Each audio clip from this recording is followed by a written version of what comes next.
नमस्कार साथियों।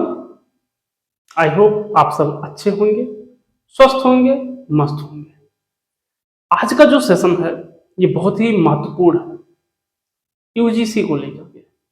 जितनी सारी धारणाएं बनी है लोगों के अंदर, कुछ लोगों के अंदर डर है, कुछ लोग अपना बहुत सारा कंफ्यूजन है यूजीसी को लेकर के कि यूजीसी क्या है, यूजीसी की यूजीसी का नया अपडेट क्या है, यूजीसी को लेकर के इतना दंगे क्यों हो रहे हैं, इतनी राजनीति में उथल पुथल क्यों हो रहे हैं। बहुत सारे लोग केंद्र सरकार, राज्य सरकार, आपसी पार्टी में जो है कहीं ना कहीं द्वेष की भावना आ गई है।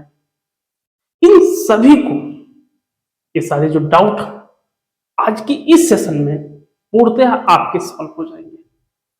बस धैर्य बनाए रखना। हम लोग आज यूजीसी के बारे में बड़े ही अच्छे से डिस्कस करेंगे कि एक्चुअल में यूजीसी है क्या।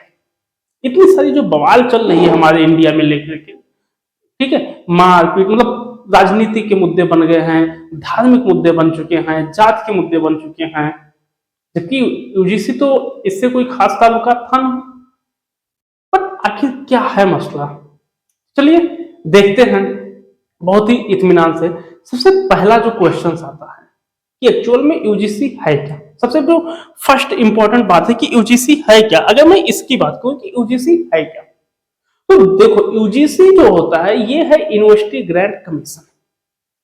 यूनिवर्सिटी ग्रांट कमीशन, ये आपका क्या है, यूजीसी। यूजीसी का फुल फॉर्म है। अब देखते हैं इसका काम क्या था।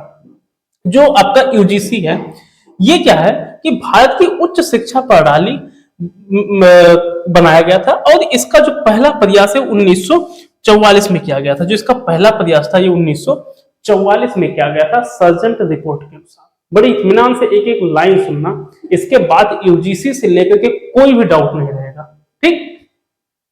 1944 में सर्जेंट रिपोर्ट से के अनुसार, जिसमें एक विश्वविद्यालय अनुदान की समिति गठित की गई, जिसमें क्या हुआ कि यूजीसी की स्थापना कब हुई थी, 1956 में।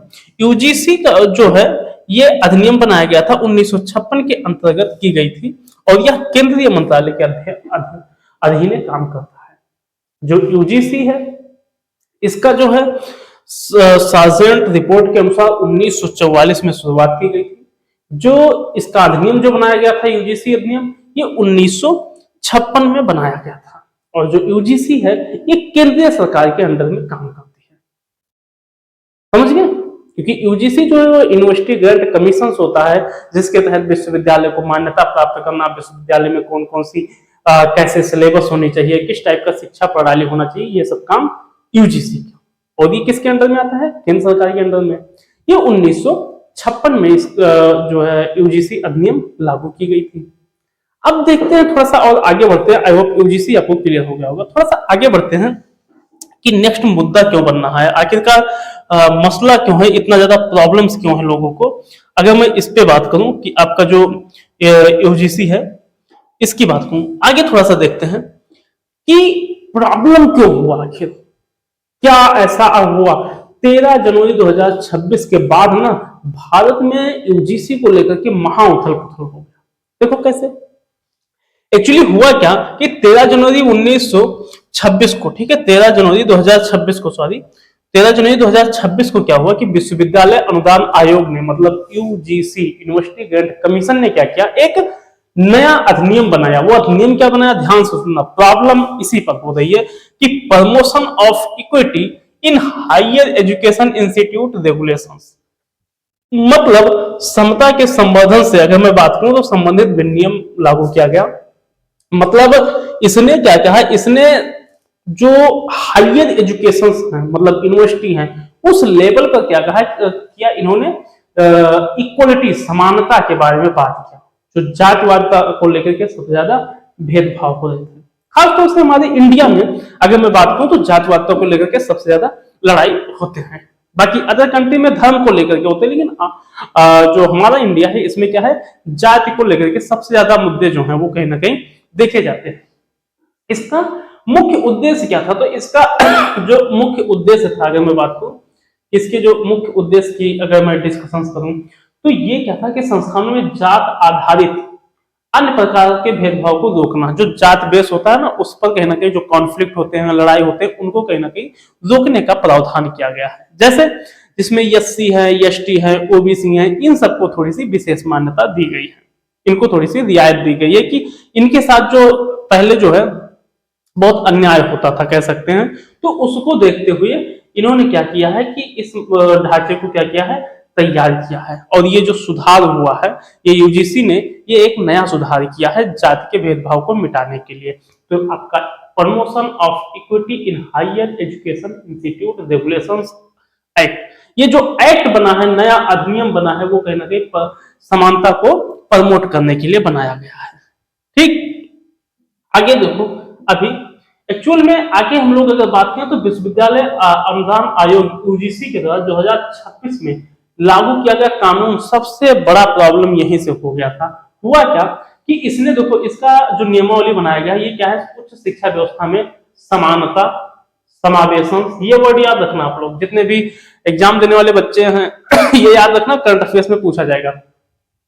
समानता, समावेशन और भेदभाव मुक्त वातावरण सुनिश्चित करने की दिशा एक महत्वपूर्ण कदम माना जा रहा है। मतलब जो यूजीसी का नया रूल्स बना है, उसमें यह माना जा रहा है कि जो हमारे यहाँ समानता है वो कहीं ना कहीं और बेहतर हो जाए। लोगों के जो बच्चे हैं उनके अंदर कहीं ना कहीं जातिवादियों को लेकर के, जैसे होता है ना अपर कास्ट लोअर कास्ट, तो इसको लेकर के इन लोगों के बीच में ना थोड़ा सा मन मुटाव ना रह जाए, या एक होता है ना हेजिटेशन ना रह जाए। तो इसके लिए कहीं ना कहीं ये काफी अच्छा है। और इसके बाद में दिव्यांग अथवा किसी भी अन्य आधार पर होने वाले भेदभाव को रोकने के लिए ये बनाया गया है, ताकि किसी भी तरह से डिस्क्रिमिनेशन ना, किसी भी तरीके से इनके साथ क्रिटिसाइज ना किया जाए। ठीक, पिछले अगर मैं बात करूं तो बहुत सारे, अच्छा ये बनाया क्यों गया, वजह यह है कि बहुत साल मतलब हम कह सकते हैं बहुत साल पहले, या हम कह सकते हैं बहुत वर्षों से हम लोग देखते हुए आ रहे हैं, हालांकि ऐसा नहीं है, बट क्या है कि कुछ हालात ऐसे थे जहां पर लोअर कास्ट को बहुत ज्यादा टार्चर किया जाता था। मैं अगर बात करूं, अभी अभी एक मूवी आई थी धड़क 2, अगर आप धड़क 2 में देखोगे तो उसमें भी कहीं ना कहीं यही दिखाया गया है, जो यहाँ पर यूजीसी ने नया एक्ट फॉलो इंप्लीमेंट किया है। वहां भी ये दिखाया जाता है कि एक लोअर कास्ट का जो बच्चा होता है उसको अपर कास्ट वाले बहुत ज्यादा टार्चर करते हैं। तो गवर्नमेंट ने सिर्फ इसको इक्वल करने के लिए, ताकि लोगों के अंदर भेदभाव ना रह जाए, एक होता है ना क्रिटिसाइज करना कि भाई तू अपर कास्ट, मैं लोअर कास्ट, या मैं लोअर कास्ट तू अपर कास्ट, ये जो डिस्क्रिमिनेट है, क्रिटिसाइज है, ये खत्म हो जाए, इसके लिए यूजीसी ने नया एक्ट बनाया है। ठीक, आगे देखते हैं आगे की कहानी क्या है। आगे इसका जो मुख्यालय है यूजीसी का, ये कहां पर है, दिल्ली में है। इसका जो मुख्यालय है वो कहां पर है, दिल्ली में इसका मुख्यालय स्थित है, जिसमें एक अध्यक्ष, उपाध्यक्ष और केंद्र सरकार द्वारा तकरीबन 10 लोगों की नियुक्ति की जाती है। आखिर ये नियुक्ति इन लोगों की क्यों की जाती है, ताकि ये लोग ये क्लियर कर सकें कि जो यूनिवर्सिटी है, जो विश्वविद्यालय है, उसमें सिलेबस कैसा होना चाहिए, एग्जाम पैटर्न्स कैसा होना चाहिए, किस विद्यालय को यूजीसी की मान्यता प्राप्त होनी चाहिए। जैसे होता है ना स्कूल की मान्यता की, कौन से स्कूल को, वो क्या स्कूल के क्राइटेरिया में आ रहा है या नहीं, उस मानक में आ रहा है या नहीं आ रहा है, तो ये सब काम जो है वो यूजीसी करता है। और इसके जो अध्यक्ष है, उपाध्यक्ष है और 10 मेंबर हैं, ये सब मिल करके वो उस समिति का गठन करते हैं, जिसमें क्या है कि किसी यूनिवर्सिटी को जो है यूजीसी मतलब एक रजिस्ट्रेशन प्रोवाइड करना कि वो विश्वविद्यालय योग्य है या नहीं है।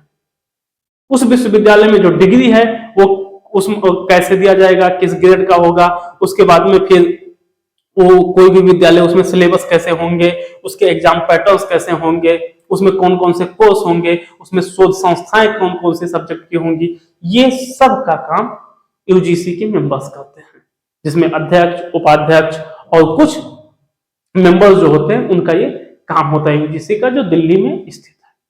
ठीक, आगे देखते हैं हम लोग थोड़ा सा बहुत इत्मीनान से कि हाल ही में कुछ वर्षों में अगर मैं बात करूं तो जो यूजीसी है, जब नया पाया था न्यू एजुकेशन पॉलिसी, इससे कहना कि हमारे इंडिया में एजुकेशन में थोड़ी सी सुधार आई थी। क्योंकि अभी भी मैं अगर बात करूं तो हमारे यहाँ इंडिया में एजुकेशन सिस्टम अभी भी गड़बड़ है, क्योंकि अभी भी वही पुराना घिसा पिटा पैटर्न्स अभी भी चल रहा है। भले ही यहाँ पर नया आ गया है, न्यू एजुकेशन पॉलिसी आ गई, लेकिन जो पढ़ाने का या जो पहले का पुरानी जो परंपराएं हैं, मतलब कह सकते हैं जैसे चले आ जाते ना, उसी पैटर्न्स पर अभी भी चल रहे हैं। कोई वोकेशनल सब्जेक्ट अभी में ज्यादा ध्यान नहीं दिया जाता है, वो ऐसा माना जाता है कि जैसे बच्चों को फ्री मार्क्स मिल रहा है। लाइक मैं बात करूं किसी विज्ञान की, गृह विज्ञान की, या सिलाई कढ़ाई की बात करूं, या और बहुत सारे ऐसे हैं जहां पर वोकेशनल सब्जेक्ट है लेकिन उसको क्या है, उसको तवज्जो नहीं दी जाती है। तो नेप आने के बाद में थोड़ा सा एजुकेशन पॉलिसी में कहीं ना कहीं अगर मैं बात करूं तो एकेडमिक बैंक ऑफ क्रेडिट्स ये नया चला है, मल्टीपल एंट्री एग्जिट सिस्टम, ये दो चीजें हुई हैं। साथ साथ में अगर मैं बात करूं तो ऑनलाइन एजुकेशन सिस्टम भी आया है। जैसे कि अगर मैं बात करूं, हालांकि एनपीटीएल की मैं बात करूं तो ये नेप के पहले था। एनपीटीएल वैसे बहुत अच्छा माध्यम है एजुकेशन पॉलिसी के लिए, उसने अब तो फिलहाल डॉक्टरेट भी करवाना शुरू कर दिया है जो आप ऑनलाइन घर बैठे कर सकते हैं। इसके बाद में अगर मैं बात करूं तो ये जो बनाया गया है, इस प्रकार यूजीसी भारतीय उच्च शिक्षा व्यवस्था की रीढ़ है। मतलब ये कहीं ना कहीं देखा जाए तो रीढ़ मतलब तो जानते ही हो, पूरी मजबूती उसी पर टिकी होती है ना, जिसको बैकबोन कहते हैं। तो ऐसा माना जाता है कि UGC is a backbone of our education system या हायर एजुकेशन सिस्टम। हमारे हायर जो एजुकेशन सिस्टम है, उच्च शिक्षा व्यवस्था का ये क्या है, रीढ़ है। ओके, क्योंकि इसके बिना नहीं हो सकता है और इसीलिए इसको यहां पर अप्लाई किया गया था। आगे देखो, जो यूजीसी है एक्चुअल में इसी की वजह से इतने बवाल हो गए जो नए नियम में बदलाव किए गए हैं। अब वो सही है या गलत है ये आप लोगों के ऊपर डिपेंड है, वो आप लोग कमेंट बॉक्स में लिखना सही है या गलत है। हालांकि यूजीसी ने नए नियम में क्या किया है, यूजीसी ने 2026 में, ठीक है, 2026 में उच्च शिक्षा संस्थानों को अधिक समान, सुरक्षित और न्यायपूर्ण बनाने के लिए कुछ नए नियम में बदलाव किए हैं। कौन कौन से हैं नए नियम ये थोड़ी देर में हम देखेंगे। हालांकि इसका मुख्य उद्देश्य क्या है, जो लोगों के अंदर इतनी भ्रांति बनी हुई है, इतना कंफ्यूजन बना हुआ है कि यार यूजीसी ने ये कर दिया, वो कर दिया, हमारा ये होगा, सब कुछ नहीं।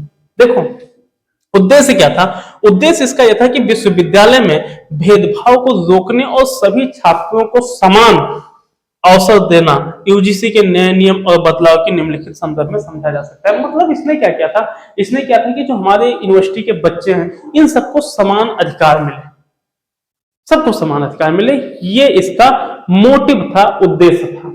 जैसे ईओसी, ईओसी का मतलब ये आपका ईओसी जो है इक्वल अपॉर्चुनिटी सेंटर ओपन किया गया, जिसमें क्या है कि प्रत्येक उच्च शिक्षा संस्थान में समान अवसर केंद्र की स्थापना अनिवार्य की गई है, जिसमें क्या हो, समान अवसर केंद्र ओपन हो। इससे क्या होगा, यहाँ पर केंद्र पे जितने भी बच्चे हैं जो कमजोर वर्ग के छात्र हैं या शैक्षणिक, सामाजिक और मनोवैज्ञानिक सहायता प्रदान करने में कहीं ना कहीं ये मदद करेगा, जितने भी लोअर कास्ट के बच्चे हैं, एससी, एसटी, ओबीसी। दूसरा, इक्विटी कमेटी का गठन किया गया है। इक्विटी कमेटी का एक गठन किया गया है, जिसमें क्या है, प्रत्येक संस्था में एक इक्विटी कमेटी का गठन किया गया है, जिसमें भेदभाव संबंधी कहीं भी अगर ऐसा कोई मसला आ रहा है जहां पर यह देखा जा रहा है कि अपर कास्ट का लोअर कास्ट को टार्चर कर रहा है या मतलब बुली कर रहा है, कोई ऐसा इशू है, तो उसका निष्पक्ष जांच होगा, उसका क्या होगा, निष्पक्ष जांच होगा और समयबद्ध समाधान होगा। ये नहीं कि अच्छा ठीक है कोई नहीं देख लेंगे, ऐसा नहीं, एक समय अंतराल में उसको क्या करना है, उसको निष्पक्ष जांच करने और जो रिजल्ट आया है वो उस पर क्या करना है, कार्यवाही की जाएगी। तो इक्विटी कमेटी की गठन की गई है, जो कहीं ना कहीं ठीक है या नहीं ठीक है ये आप लोगों के ऊपर डिपेंड है, बट ये नया यूजीसी में लागू किया गया है। ये हर एक यूनिवर्सिटी में होगा, जितने भी विश्वविद्यालय हैं उन सभी में इक्विटी कमेटी का गठन बनेगा और एक इक्विटी सेंटर बनेगा। ठीक है, जो आपका इक्विटी अपॉर्चुनिटी सेंटर है, ये दो चीजें बनेगी। ये पहला मतलब ये दो नियम का बदलाव किया गया है। आगे देखो, आगे नए और नियम क्या क्या है। सबसे पहले 24/7 हेल्पलाइन ऑनलाइन शिकायत पोर्टल होगा ओपन। समय सीमा अनिवार्य की जाएगी कि भैया अगर किसी में कोई कमी है या कोई प्रॉब्लम हो रही है या कोई इश्यू है तो उनका समय सीमा निश्चित किया जाएगा। इक्विटी एम्बेसडर आज स्क्वाड, वही बात है कि उसमें इक्विटी एम्बेसडर या मतलब वो इक्विटी संस्था या गठन का मतलब अनिवार्यता हो गया है हर एक विश्वविद्यालय में। उसके बाद में भेदभाव की व्यापक परिभाषा में नए नियमों में भेदभाव की परिभाषा को अधिक व्यापक बनाया गया ताकि प्रत्यक्ष और अप्रत्यक्ष दोनों प्रकार के भेदभाव को पहचाना जा सके। मतलब किसी भी तरह से आप क्रिटिसाइज नहीं कर सकते हो उसको, प्रत्यक्ष हो या अप्रत्यक्ष हो, किसी भी तरीके से आप वो जो है किसी के साथ जो है क्रिटिसाइज नहीं कर सकते हो, और उसको पहचानने के लिए कहीं ना कहीं ये जो इक्विटी समिति बनाई गई है और इक्विटी अपॉर्चुनिटी कमेटी बनाई गई है, तो ये दोनों कहीं ना कहीं इसके लिए प्रभावशाली होंगे। दंडात्मक प्रावधान और जवाबदेही, यदि कोई संस्थान अगर यूजीसी का पालन नहीं कर रहा है, खासतौर से ये दो चीजें नहीं बना रहा है, एक तो वो ईओसी इक्विटी अपॉर्चुनिटी सेंटर, दूसरा इक्विटी कमेटी का गठन, अगर ये दो चीजें नहीं बन रही हैं, तब यूनिवर्सिटी क्या करेगा कि यूनिवर्सिटी उसको मान्यता से क्या कर देगा, निलंबित कर देगा। मतलब ये हर यूनिवर्सिटी में लागू होना आवश्यक है। ये बात यूजीसी ने सीधा सीधा कह दिया है कि अगर भैया आप अपने यूनिवर्सिटी में ये चीजें नहीं रखोगे, ईओसी और इक्विटी कमेटी गठन, अगर ये दो चीजें नहीं रहेंगी, तो मैं आपका जो यूनिवर्सिटी मान्यता है वो मैं रद्द कर सकता हूं। ठीक, नेक्स्ट देखो आगे इसने क्या कहा कि यूजीसी के नए नियम और पुराने नियम में क्या अंतर है, इसके तुलना को हम लोग देखते हैं कि इसमें क्या डिफरेंस है, फिर मजा आएगा देखने में। देखो क्या क्या किया है पुराने और नए में। एक तो पहले समानता की बात करते हैं कि समानता में नया क्या किया गया है। तो जो नया समानता में किया गया है वो क्या है, पहले तो पुराना देखने, पुराने में अस्पष्ट नीति का अभाव था, मतलब अस्पष्ट नीति का मतलब कोई चीजें क्लियर ही नहीं थी, क्लियरिफिकेशंस नहीं थी। नए में क्या होगा, इक्विटी और इंक्लूसिव पॉलिसी ये अनिवार्य कर दिया गया, मतलब समानता जो है ना और समावेशन ये एकदम मतलब ये फिक्स है, किसी के साथ क्रिटिसाइज नहीं कर सकते आप, चाहे जो हो जाए क्रिटिसाइज नहीं कर सकते। पहला ये नया नियम किया गया, पहले ऐसा नहीं था, हाँ ठीक है चल रहा है, ऐसा होता था मसला। नेक्स्ट बात करते हैं जातिगत भेदभाव, सामान्य दिशा निर्देश थे। पहले क्या था, सामान्य था, कोई उस पर खास एक्शंस नहीं होते थे, बट अब क्या हो गया, अगर मैं अब की बात करूं तो आपका क्या है, एंटी डिस्क्रिमिनेशन रेगुलेशंस एक्ट लागू हो गया। मतलब आप किसी भी हालात में ये काम नहीं, इसको सामान्य दिशा निर्देश नहीं मान सकते हो, ठीक है। दूसरा इक्विटी सेल अनिवार्य नहीं था, जो इक्विटी सेल था, समानता का जो कोड कह सकते हैं, समानता की जो केंद्र थी, ये पहले अनिवार्य नहीं थी, बट अब नए नियम में क्या हो गया है, नए नियम में हर संस्था में इक्विटी सेल होनी चाहिए, ईओसी इक्विटी अपॉर्चुनिटी कमेटी, ये मस्ट है, या हम कह सकते हैं इक्विटी कमेटी गठन, ये हर एक यूनिवर्सिटी में अब क्या कर दिया गया, अनिवार्य कर दिया गया, पहले ऐसा नहीं था। दूसरा छात्र सुरक्षा सीमित प्रावधान थे, जो छात्र सुरक्षा को लेकर के थे ये क्या थे, एक सीमित प्रावधान थे, बट अब स्टूडेंट सेफ्टी, मेंटल हेल्थ और काउंसलिंग ये अनिवार्य कर दिया गया हर एक यूनिवर्सिटी में। नेक्स्ट बात करते हैं पुराने में शिकायत निवारण धीमी प्रक्रिया। हाँ मतलब ठीक है, आप शिकायत किए, सुना गया नहीं सुना गया, अगर आप अपने आप अगर वाइस चांसलर के रिश्तेदार हैं या एचओडी के रिश्तेदार हैं तो जान दो।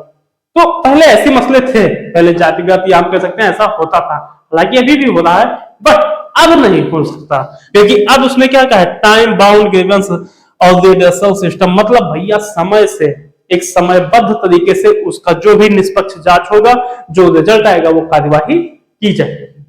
ओके। दूसरा यूजीसी निगरानी सीमित हस्तक्षेप था। पहले क्या था, वो नॉर्मल था कि हाँ ठीक है यूजीसी चल रहा है, ओके अच्छा है, यूजीसी का वो एक बार जैसे होता है ना कि रजिस्ट्रेशन ले लिया तो ठीक है हो गया, बट अब स्ट्रिक्ट होगा, स्ट्रिक्ट मॉनिटरिंग, मतलब बहुत अच्छा खासा चेक करेगी। शिक्षक आचरण अस्पष्ट संहिता का अभाव था। पहले जो शिक्षक आचरण थे, जो टीचर्स थे, प्रोफेसर्स थे, उनका जो है अस्पष्ट संहिता का अभाव था, बट अब टीचर कोड ऑफ कंडक्ट।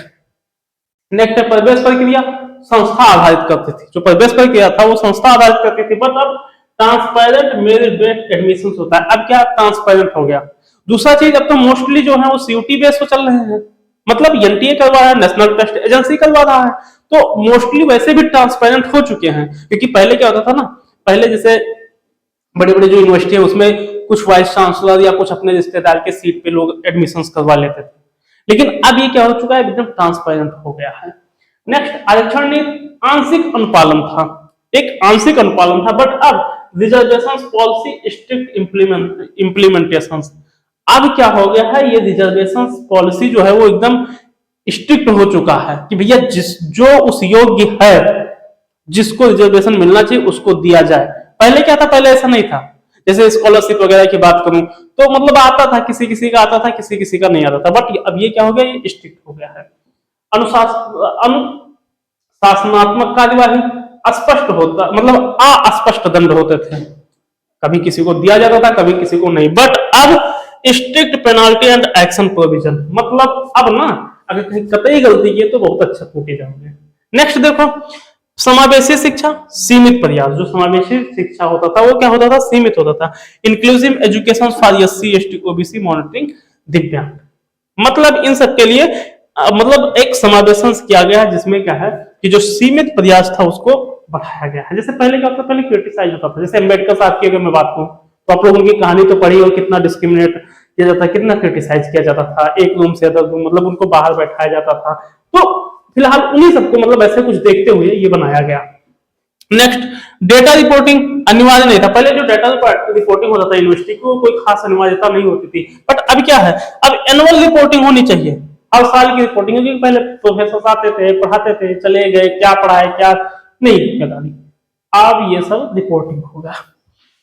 पारदर्शिता, अल्प सार्वजनिक सूचना। पहले पारदर्शिता जो होता था वो मतलब बहुत कम लोगों को पता होता था कि यूनिवर्सिटी के अंदर चल क्या रहा है या कैसे है।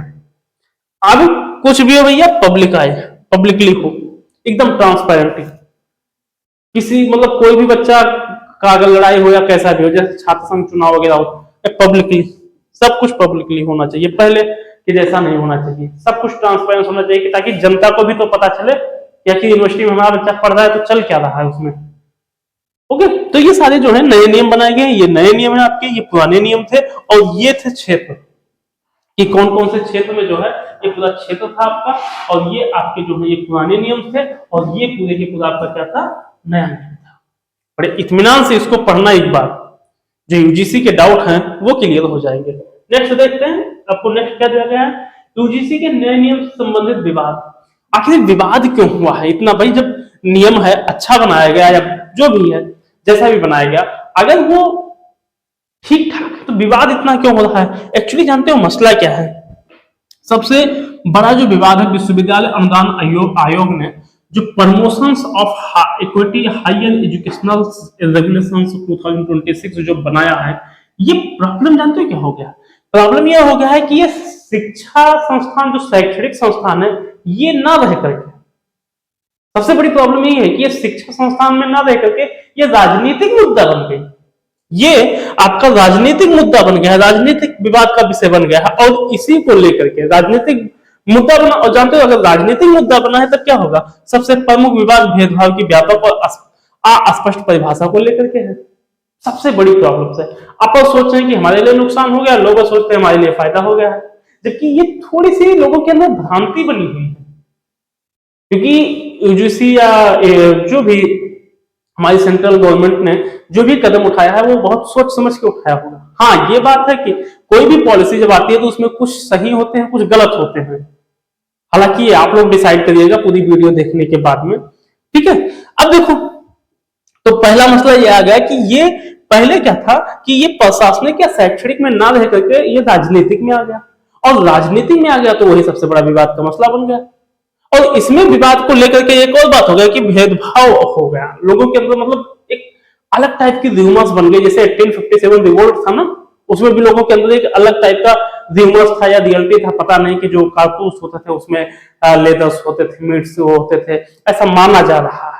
तो ऐसे सेम ये है, अब परिभाषित किया गया है कि जिससे शैक्षणिक मूल्यांकन, अनुशासनात्मक कार्यवाही या प्रशासनिक निर्णय भी भेदभाव के दायरे में आ सकती है। अब लोगों का यह मानना है कि भैया ठीक है, आप एससी एसटी ओबीसी को सपोर्ट कर रहे हो, ठीक है, इक्वलिटी के लिए कर रहे हो, लेकिन कल को ऐसा ना हो कि उनको कोई टार्चर भी ना के झूठा आरोप लगा दिया जाए।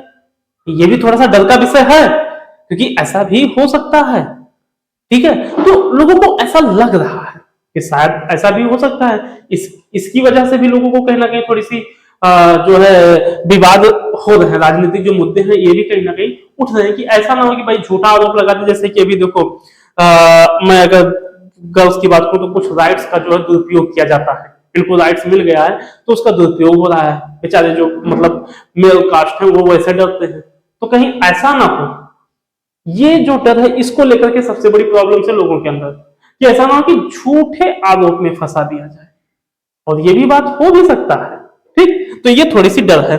इससे शिक्षकों और प्रशासन में असुरक्षा की भावना उत्पन्न होने की आशंका जताई जा रही है, और जाहिर सी बात है इसमें जो शिक्षक है या प्रशासन से उसमें थोड़ी सी असुरक्षा हो सकती है कि झूठा भी हो सकता है, सही भी हो सकता है, बहुत सारे टाइप के अपवाद होते हैं आदि की योजना में।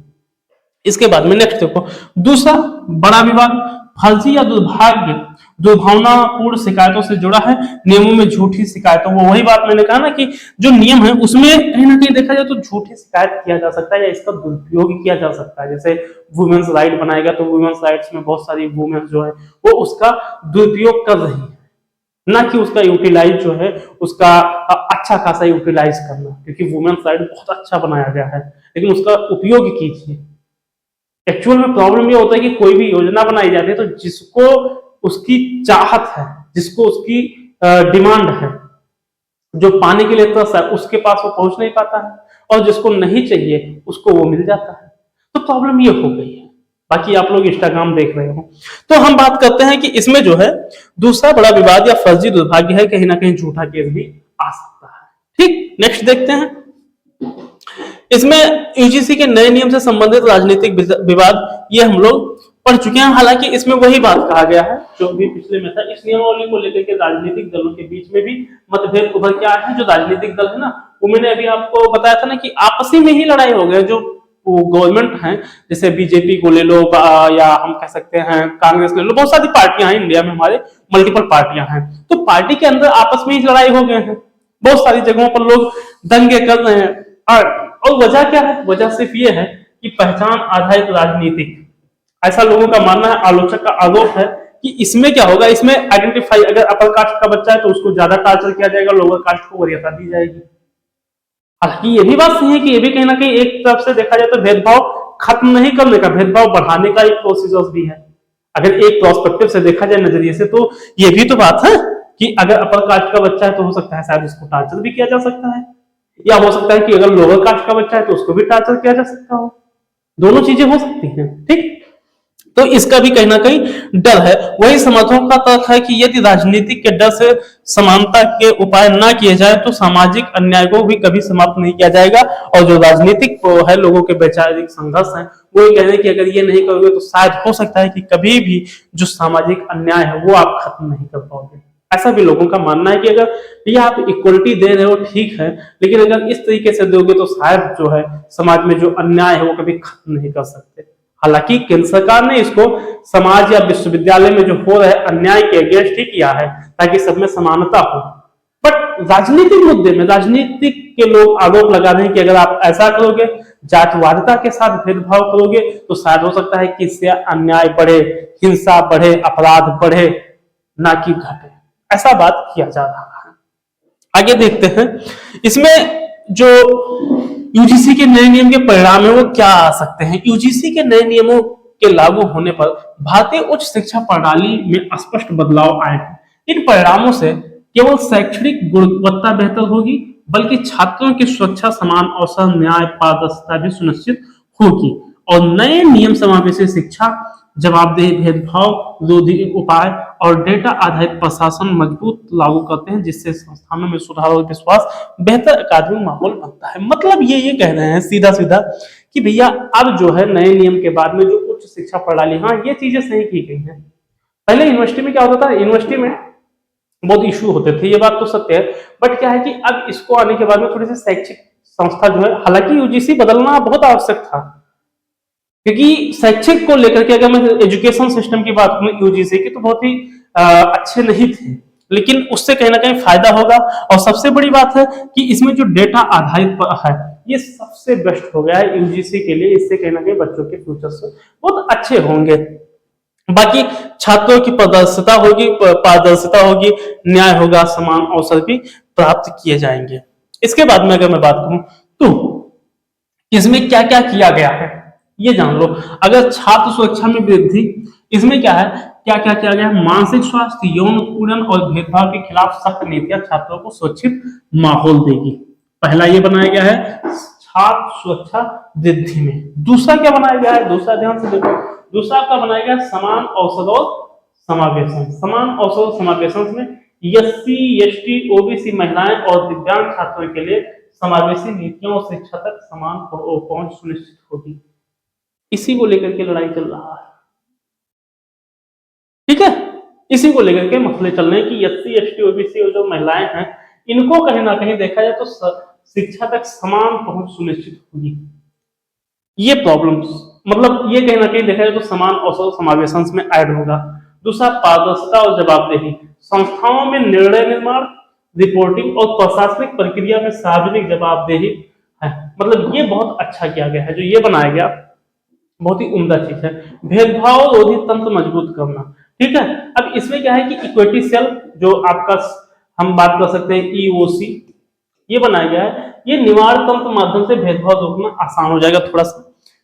May be code of conduct लागू, शिक्षकों और स्टाफ के लिए नैतिक आचरण संहिता, ये बहुत ज्यादा जरूरी था ताकि टीचर्स वगैरह जो है ना वो रूल रेगुलेशंस में रहे।